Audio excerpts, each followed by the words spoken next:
현대사회의 제14주차 수업, 이번 학기 마지막 수업 시작하겠습니다.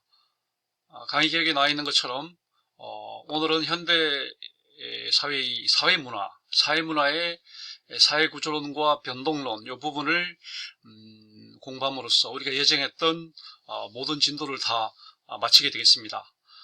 지금까지 우리가 학습한 것을 한번 되돌아보면은 3주 동안 정치에 대해서 정치학 개요에 대해서 공부를 했고, 그 다음에 2주 동안에 법에 대해서 법학 개요를 공부를 했고, 그 다음에 4주하고 반을 경제학 개요에 대해서 공부를 했고, 그리고 오늘까지 해서 2주 반을 사회학 개요에 대해서 공부를 합니다. 이렇게 되면 여러분들이 앞으로 이제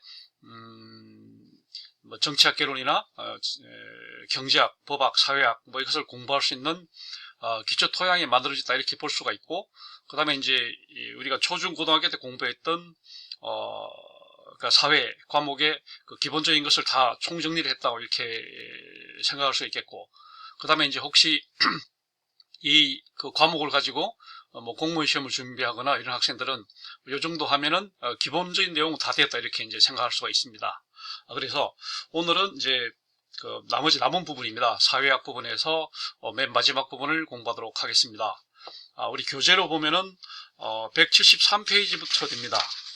173페이지부터 175페이지까지, 그죠? 175페이지까지 그 내용입니다. 지금 그 172페이지까지는 그 이제 목차가 있고, 그 다음에 주요 그 요점 정리해 놨는데, 오늘 학습하는 부분은 그냥 목차만 있고 주요 내용이 없습니다. 그러니까 이제 기본적인 사항만 소개를 하고 이렇게 해서 끝내는 걸로 그렇게 하겠습니다. 그래서 시험 범위는 우리가 172페이지까지 보는 걸로 하겠습니다. 173페이지부터는 목차만 있고 컨텐츠가 없기 때문에 이 부분은 그 시험 범위에서 빼도록 그렇게 하겠습니다. 그렇게 해서 우리가 학기말 시험은 다음 주에 우리가 보는데, 제9주차 공부했던 경제 주체부터 시작해서 지난주까지 공부한 내용을 가지고 학기말 시험을 보도록 하겠습니다. 학기말 시험 방식, 뭐 시험 시간에 대해서는 따로 공지를 하겠습니다. 우리 그 LMS에다가 공지를 하고, 뭐 미리 얘기를 하자면은 이게 이제 수요일 날 그 본래 수업이 3시 10분부터잖아요. 그러니까 수요일 날 3시 30분부터 4시 30분까지 해서 60분 동안 우리 LMS에 보면은 그 15주차 여러분이 들어가면은 그 퀴즈가 있어요. 그 퀴즈로 이제 시험을 보도록 그렇게 하겠습니다. 시간을 정확하게 엄수를 해야 됩니다. 그렇게 해서 그 시간 안에 정확하게 제출을 해야 됩니다. 그것만 잘 염두에 두고 공지사항 내용을 한 번 더 꼭 참조를 해주기 바라겠습니다. 그래서 주로 이제 강의 내용들하고, 그 다음에 이제 강의 내용이 주로 교재에 있는 내용 그대로니까 일단 강의 내용을 강의한 내용을 출력해서 잘 읽어보고, 그 다음에 수업 시간에 얘기했던 내용들 메모한 것도 잘 읽어보고 해서 정리를 잘 해서 학기말 시험을 잘 보기를 바라겠습니다. 자, 오늘 이제 그럼 공부할 내용은 뭐냐면은 우리가 사회구조론 가운데 이제 지난주에 하지 못했던 내용이죠. 사회 조직에 대해서 우리가 사회구조론 그 부분에서는 우리가 지난주에는 공부를 했었죠. 사회구조, 뭐 사회화 이런 내용을 공부를 했기 때문에 오늘은 이제 사회구조 가운데서 남은 것이 사회조직과 그 다음에 3번 사회계층입니다. 우리가 지난 시간에도 얘기했습니다. 우리 사회를 구성하고 있는 각 요소에 대한 얘기가 바로 사회 구성체론이다, 이런 얘기를 했었고, 사회를 구성하는 이제 최소의 단위는 바로 개인이다, 인간이다, 이런 얘기를 했고요. 또 인간들이 모여서 집단을 만들고, 그 다음에 조직을 만들고 제도를 만든다, 이런 그 얘기 됐고, 그 다음에 또 다른 측면에서 보면은 개인들이 모여서 계급 계층을 만듭니다. 그러니까 이제 우리가 말하는 그 사회 조직론이라고 할 때는 이와 같이 개인으로부터 시작해서 사회 집단, 조직, 제도로 가는 그런 메커니즘을 보는 것이 사회 조직론이라면, 이 사회 계층론은 개인으로부터 시작해서 그 각 개인들이 어떤 뭐 재산이나 소득 수준, 뭐 이런 걸 그 기준으로 해서 또 결속하게 되는 사회계급 계층을, 사회계층론은 그래서 바로 그런 측면입니다. 사회조직론은 사회 구성하는 요소들의 어떤 협동, 조화 뭐 이런 측면을 좀 강조하는 것이고, 그 다음에 사회 계층론은 사회 구성하는 사람들의 어떤 갈등, 뭐 이런 뭐랄까 그런 요소를 중시하는 거죠. 그렇게 보면 이제 사회를 구성하는 어떻게 보면 이렇게 수직적인 그런 단계가 바로 사회 조직론이고, 사회를 구성하는 이 수평적인 단계를 묶는 것이 바로 사회 계층론이다, 이렇게 얘기할 수 있겠습니다. 그래서 이제 사회학에서 주류가 되는 쪽은 이 사회 조직론이 주류가 되고 있죠. 대부분의 현대 사회학은 대부분은 사회 조직론을 이제 주류로 하고 있고, 반대로 사회 계층론은 거기 어떻게 보면 약간 비주류라고 볼 수 있고요. 사회를 구성하고 있는 어떤 다른 대안적인 시각이다, 이렇게 볼 수 있어요. 그리고 사회를 구성하고 있는 것을 요소를 가만히 보면 뭐랄까 집단 조직이라고 하는 그런 어떤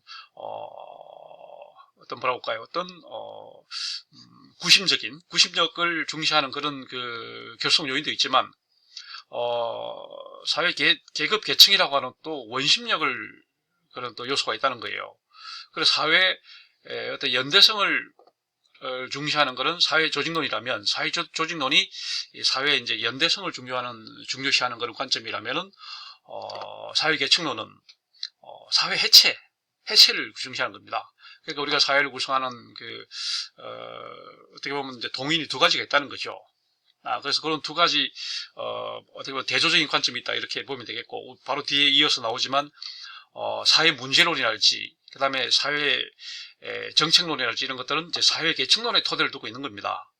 사회 조직론은 어떻게 보면 이제, 우리가 지난 시간에 얘기했지만은, 꽁트가 시작한, 실증주의, 사회학의 이제, 기초를 두고, 가능하면 우리가 사회를 구성하는 아까 말한 그런 집단이나 조직이나 제도 이런 데 대한 엄정한 과학적인 절차를 적용시키고자 하는 그런 분야라고 볼 수 있겠어요. 그러니까 어떻게 보면은 가치 판단을 배제하고 보다 이제 가치 중립적으로 연구하는 그런 관점이라고 볼 수 있는 것이고, 사회 계급 계층론은 반대죠.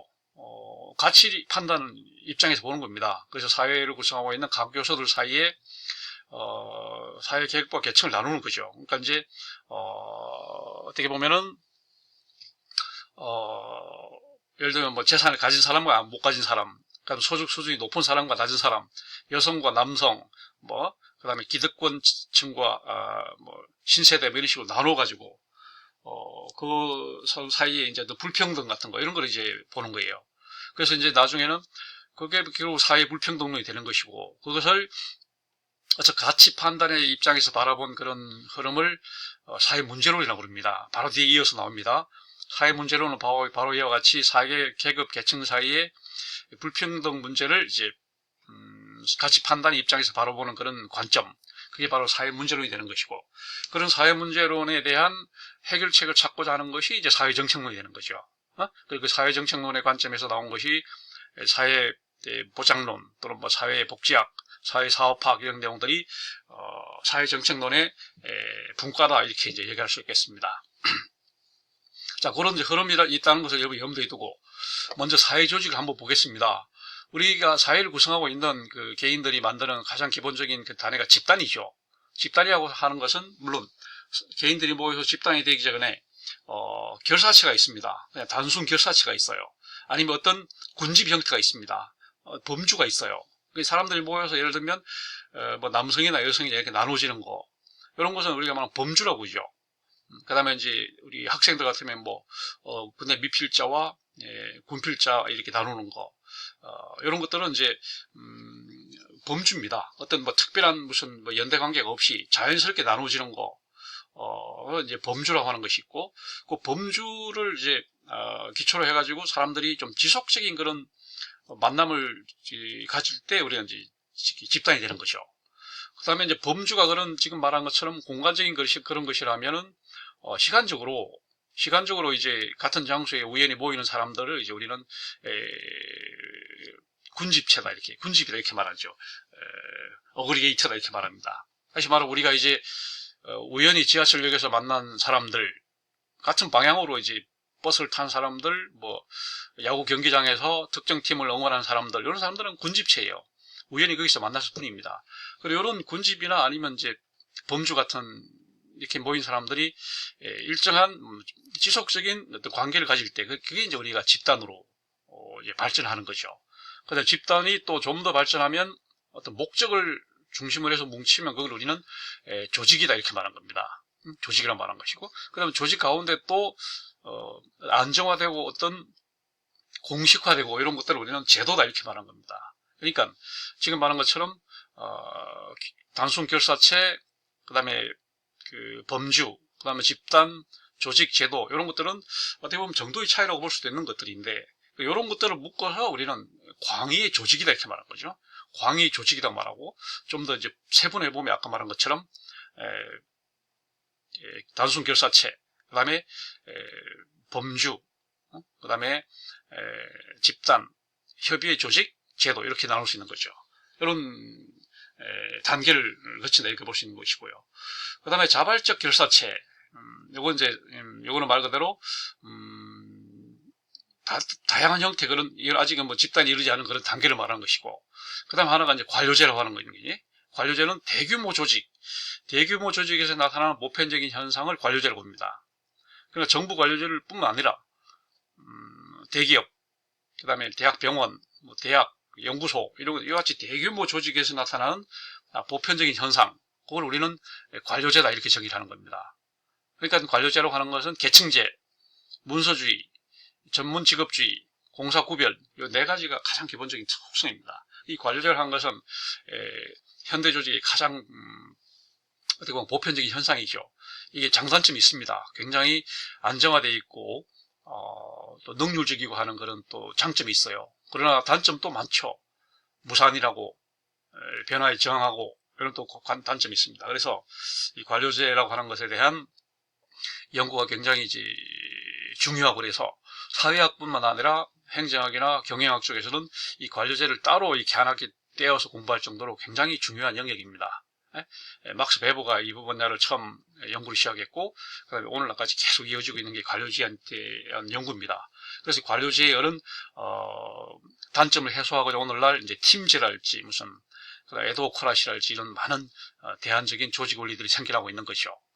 그다음에 사회 제도라고 하는 것은 아까 말한 것처럼 조직 가운데서도 보다 더 안정화되고 공식화되고 이런 것들을 우리는 제도라고 그러는 거죠. 여러 사회 제도라고 하는 것은 그 기능을 하고 있습니다. 통합 기능, 여러 가지 기능을 하고 있거든요. 예를 들면 가족 제도, 정치 제도, 경제 제도 이런 제도들은 각 하는 기능들이 있고 그래서 여러 가지 기준에 따라서 사회 제도를 유형화할 수 있다 이렇게 얘기할 수 있겠습니다. 그 다음에 이제 우리가 아까 말한 그 사회계층이라고 한 것은 아까 말한 것처럼 우리가 이제 근대에 와서 우리가 이제 사회를 구성하는 것들이 근대에 와서 이제 재산 기준에 따라서 사회 계급이 등장했습니다. 그래서 재산을 가진 사람을 부르주아라고 얘기를 했고, 재산이 없는 사람들을 프롤레타리아라고 얘기를 했습니다. 그리고 현대에 와서는 소득을 기준으로 해서 계층을 나누었습니다. 그래서 소득이 많은 고소득층, 저소득층, 중산층 이렇게 이제 층을 나누었던 거죠.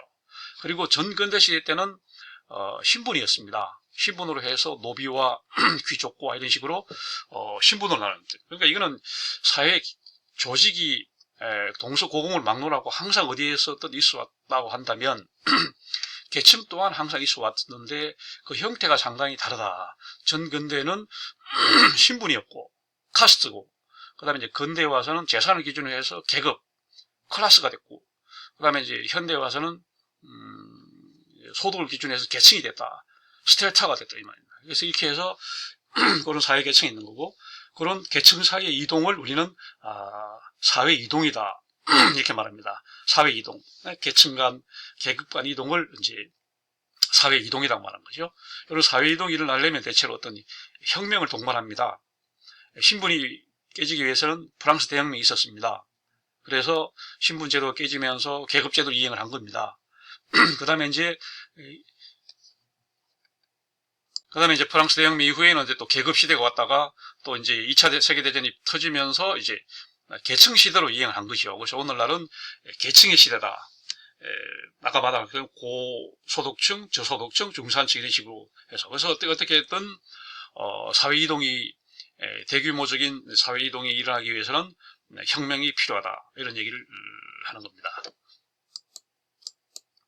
그 다음에 이제 문화라고 하는 데 대해서 우리가 공부했다. 문화는 우리가 지난 시간에 공부한 것과 사회화와 동전의 양면의 관계가 있습니다. 문화라고 하는 것은 사회화를 시켜주는 하나의 그 틀이죠, 틀.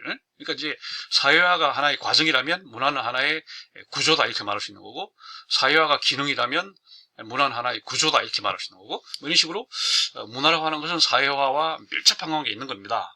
자, 문화라고 하는 건 뭐냐?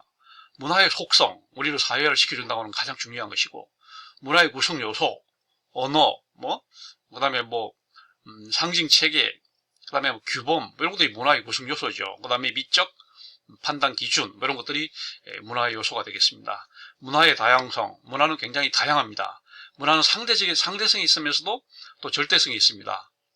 그 문화의 상대성을 인정하는 게 이제 우리가 말하는 다문화라고 하는 것을 이제 상대성을 인정하는 거고, 절대성은 어떠한 문화가 절대적이니까, 예를 들면 미국 같은 경우는 이제 문화의 절대성을 그래서 미국에 이민 온 사람은 미국 문화를 받아들여야 된다라는 식의 그런 절대성을 강조하는 거고, 반면에 캐나다 같은 나라는 이제 상대성입니다. 다양성을 인정하고 다문화를 인정하는 그런 나라죠. 그래서 이런 식의 상대성과 절대성이 있고, 아까 말한 것처럼 문화는 사회화를 시키는 주체다. 다시 말하면 사회화는 문화를 내면화시키는 과정이다. 이런 식으로 사회화와 문화는 동전의 양면처럼 서로 정의할 때 반사적으로 정의를 해야 됩니다. 우리가 지난 시간에 역할과 지위 얘기했죠. 역할을 정의할 때는 지위를 가지고 정의하고, 지위를 정의할 때는 역할을 가지고 정의합니다. 구조를 정의할 때는 기능으로 정의를 하고, 기능을 정의할 때는 구조를 가지고 정의를 할 수밖에 없습니다. 이런 것을 우리는 이제 반사적 정의라고 그러는데, 사회화와 문화가 그런 관계가 있습니다. 사회화를 시키는 주체가 문화고, 문화의 내면화가 사회화다. 이렇게 정의할 수밖에 없어요. 현대의 다양한 문화 양상, 오늘날 문화가 굉장히 다양해졌고, 특히 세계화가 되면서 이제 문화의 절대성에 의해서 뭐랄까 문화적인 제국주의 그런 것도 있지만, 대체적인 경향은 문화의 다양성을 인정하면서 다문화, 문화의 상대성을 인정하는 그런 추세로 가고 있습니다. 그 다음에 문화의 변동이라고 하는 것이죠. 아까 말한 것처럼 사회이동, 사회혁명이나 이런 걸 통해서 문화가 이제 급격하게 이제 변동을 하게 되는데, 이런 것들을 이제 우리는 혁명 과정을 통해서 변동합니다. 굉장히 이제 대단히 안정되어 있는 것처럼 보이는 것이 문화면서도, 또한 큰 그 변화 혁명을 가지기 위해서는 또 문화가 이제 필요한 거죠. 문화의 어떤 전제가 필요한 거예요. 그래서 우리가 서양에서 근대 혁명이 일어나기 위해서 의식화 단계로서 계몽주의가 필요했잖아요. 계몽주의를 통해서 이제 근대 혁명이 일어났던 거고, 우리 조선에서 보더라도 실학 그 사상을 통해서 그 다음에 이제 큰 변화가 일어났거든요. 어떤 사상적인, 그러니까 이런 게 문화적인 어떤 것이 먼저 선행이 되고, 그 다음에 이제 어떤 계기가 생겨서 어떤 혁명으로 가는 그런 것입니다. 그 다음에 우리 한국 문화는 굉장히 그 고유성도 있고, 그 다음에 또 어떤 외래의 어떤 문화의 영향도 굉장히 많이 받았죠. 그 다음에 우리나라의 전통도 있고, 그 다음에 문화세계와 한국 문화의 정체성, 이런 얘기가 되겠고요. 그 다음에 이제 사회 변동에 와서 우리가 볼 것이 현대산업사회, 현대사회의 성격, 현대사회는 이제 근대로부터 이어지면서 굉장히 복잡한, 지금 특히 세계화 과정을 거치면서 정보화 과정을 거치면서 굉장히 복잡한 그런 양상을 보여주고 있는 것이 현대사회이고요. 거기에 큰 영향을 준 게 대중매체라고 하는 통신과 방송, 어떤 기술 매체로서의 통신, 그리고 콘텐츠로서의 방송, 이런 것들이 굉장한, 지금 우리가 BTS 이런 데서 보듯이 세계적 문화적인 그런 것이 매체의 영향이 엄청나게 큽니다. 그 다음에 사회변동과 근대화, 우리가 근대 혁명을 통해서 가장 큰 변화를 겪었죠. 우리가 말하는 시민혁명을 거쳐서 오늘날 근대사회가 만들어진 거고, 그 다음에 근대 이후에는 우리가 양차 세계대전을 거쳐서 오늘날 현대사회의 문이 열린 겁니다. 이런 식으로. 그 다음에 농촌사회와 도시화, 이건 우리가 말하는 산업혁명이 나면서 농촌이 해체되고 사람들이 도시로 모이면서 이제 도시화와 함께 진행이 된 거죠. 그러니까 경제학적인 관점에서 말하자면 이제 산업화고, 그 다음에 우리 사회학적인 관점에서 말하자면 도시화고, 그 다음에 인문학적인 관점에서 말하자면 근대화인 거죠. 그러니까 같은 현상이지만 보는 측면이, 관점이 조금씩 다른 것이라고 볼 수 있는 거고, 그러니까 이런 근대화, 도시화, 산업화를 통해서 급격하게 사회 변동이 이루어졌고 농촌 사회가 해체가 된 거죠. 그 다음에 지역사회와 국가 발전, 지역사회가 이제 근대화와서 이제 민족국가로 발전이 됐고, 그 다음에 현대화와서는 세계화가 되면서 국가의 결속력이 굉장히 느슨해지는 그런 양상, FTA랄지, 그 다음에 범세계적 기구들이 많이 출범하면서 세계화 그런 과정 겪고 있다, 이런 얘기가 되겠습니다. 근데 마지막으로 우리 볼 것이 사회 문제론입니다. 아까 말했잖아요. 우리가 사회를, 현상을 보는 관점이 과학적으로 이제 가치 판단을 배제한 그런 관점이 있을 수 있습니다. 꽁트가 말한 것처럼 우리가 말하는 과학사회학, 정통사회학, 아까 말한 사회조직론 쪽은 그런 쪽입니다. 가치 판단을 배제하고 오로지 과학적인 관점으로 접근합니다. 그러나 사회계층론 계급론은 아닙니다. 가치 판단 입장에서 접근합니다. 그렇게 접근하다 보니까 항상 어느 사회든 문제에 직면하고 있다는 겁니다. 그게 바로 우리가 사회 문제론이라는 거죠. 그러니까 어느 사회든지 동서고금을 막론하고 빈부격차, 각종 사회적 불평등이 존재하고 있다는 거예요. 그것을 계속 과학사회학은 불평등이 존재한다까지 인정을 합니다. 그러나 거기부터 우리는 우리 영역이 아니다, 이런 식으로 이제 손을 떼는 거죠. 그러나 사회 문제론은 아닙니다.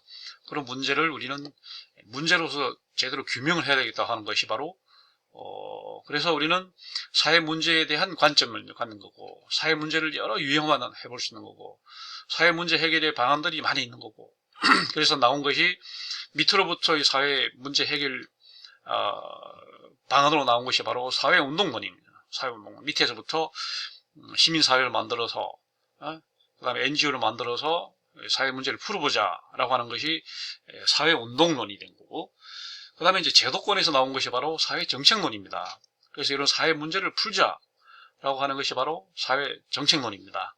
그래서 사회정책이라고 하는 것은 정책이라고 하는 말이 문제 해결 방안이라는 뜻이니까 사회정책론은 이러한 문제를 풀어보자. 그래서 나온 것이 바로 사회보장과 사회복지입니다. 그리고 미국으로 가서는 사회사업, 이렇게 된 거죠. 이런 것들이 사회정책의 이제 한 그런 지류들이다, 이런 얘기를 할 수 있겠고요. 그 다음에 이제 복지국가를 활용한 게 주로 북유럽 쪽에서 등장했던 게 복지국가죠. 이게 복지국가 한 위기론 이런 얘기도 있습니다. 복지국가가 아주 이상적인 형태는 아닙니다. 여러 가지 위기를 맞고 있어요. 복지라고 하는 것은 쉽게 말하면 경제성장과 사회보장을 동시에 추구하는데 이게 서로 이제 모순관계가 있다는 거죠. 사회보장을 하게 되면 경제성장이 제약을 받고, 경제성장에 집중하려면 사회보장을 축소해야 됩니다. 이런 본질적인 모순관계를 지적한 사람들이 바로 프랑크푸르트 학파죠. 독일의 프랑크푸르트 학파 그런 지적을 했고, 일찌감치 칼막스가 그런 얘기를 했습니다. 그래서 이 두 가지 문제는 동시에 풀 수가 없다라고 하는 겁니다. 그래서 복지국가는 어떻게 보면 외향상 보면 굉장히 이상적인 국가처럼 보이지만 사실 안에 들어가 보면 그러한 사회보장과 경제성장과의 그런 모순관계에 항상 고심하고 있다, 이런 얘기가 되겠습니다. 그 다음에 우리 사회학에서 이제 그 마지막 영역이 바로 이 미래사회입니다. 미래의 사회는 어떻게 될까에 대한 관심이거든요. 우리가 지금 살고 있는 사회, 지금 현대사회, 그 전에 근대사회, 중세사회, 고대사회, 원시사회, 이런 식으로 단계를 거쳐왔는데, 그러면 이 현대사회는 앞으로 어디로 갈 것인가 하는 예측, 이게 바로 우리는 미래사회론이 되는 겁니다. 그래서 우리가 오늘날 사회를 탈산업사회다, 또는 후기산업사회다, 또는 후기구조주의다, 탈구조주의다, 여러 가지 얘기를 합니다. 그 다음에 21세기 미래는 우리는 지금 세계화로 인해 갖고 어떻게 양극화도 되면서, 그러나 또 반대 추세도 있습니다. 세계화 반대 운동이 있어서 이런 양극화는 나쁘다라는 시장하는 쪽으로 가자, 이런 또 흐름도 있기 때문에 우리가 21세기, 22세기 앞으로 미래는 그렇게 어둡게만 볼 게 아닙니다. 또 미래가 열릴 수도 있고, 아니면 지금 우리가 생각하는 것보다 더 암담한 비관적인 미래가 올 수도 있습니다. 우리는 항상 그것을 내다봐야 되는데, 그런 영역을 이제 연구하는 학문이 바로 미래학입니다. 미래학이라는 future science, 미래에 관한 과학이죠. future science라고 하는 미래학이라는 학문이 있어가지고 우리가 이제 사회학에 이런 많은 그 공부를 한 사람들이 연구한 그런 실적을 토대로 해서 미래를 예측을 하고, 또 예측에 대해서 우리가 이제 미리 대책을 세우고, 그러니까 이제 기획을 하는 거죠, 기획. 사회 문제 정책은 근시안적으로 단기적인 그런 사회 문제를 정책적으로 풀자 이렇게 되겠습니다만은, 미래학은 미래를 바라보고 그 문제를 피해가자라고 하는 미래 기획입니다. 그래서 정책과 기획은 다른 겁니다. 정책은 굉장히 단기적으로 문제를 풀자는 것이고, 기획은 미래 5년, 10년, 20년 뒤에 멀리 내다보고 거기에 대한 대책을 미리 세우고 이런 거. 지금 우리가 말한 것처럼 뭐 코로나 사태가 전 세계로 유행을 하니까 앞으로 이런 인류의 이런 문명은 정말 사소한 어떤 바이러스 하나로도 무너질 수 있겠구나 하는 위기감도 생기면서, 네? 그 다음에 이제 앞으로 미래는 어떻게 될 것이냐, 정말 그 뭐랄까 변화의 그 예측을 정말 가늠하기 힘든 그런 시대거든요. 그래서 미래학자들이 있습니다. 우리 아는 뭐 엘빈 토플러랄지, 그 전에 뭐 옛날 토마스 모어라든지 이런 사람들이 다 미래학자거든요.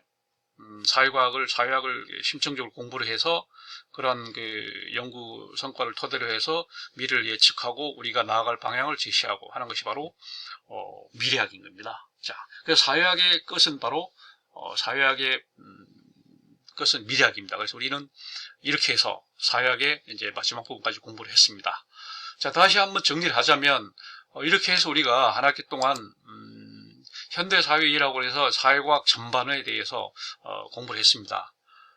그러니까 이제 초중고등학교 때 공부했던 그런 사회 과목에 관한 그런 내용들을 총정리를 하면서 나아가서 대학에서 이제 보다 더 심층적인 사회과학을 공부할 사람들한테 사회과학 전반에 관한 아주 기초적인 그런 그 용어, 개념, 이론들을 공부함으로 해서 앞으로 대학에서 사회과학을 보다 더 심층적으로 연구할 수 있도록 안내해주는 그런 교과라고 볼 수 있겠습니다. 그래서 이 과목을 통해서 여러분들이 아마 많은 것을 되돌아볼 수 있었을 거고, 앞으로 내가 어떤 영역 공부를 더 해야 되겠다는 생각을 했을 겁니다. 그리고 요 또 공부한 내용을 가지고 내가 뭐 공무원 시험이나 아니면 내 또 진로 설계를 한번 해보겠다 이런 생각하는 사람이 있을 거고, 하여튼 이 과목으로 인해서 여러분들이 많은 성과를 얻었길 바라고, 마지막으로 다음 주에 시험 준비 잘해서 학기 말 시험 잘 보고 좋은 학점 취득하길 바라겠습니다. 한 학기 동안 여러분 고생 많았습니다.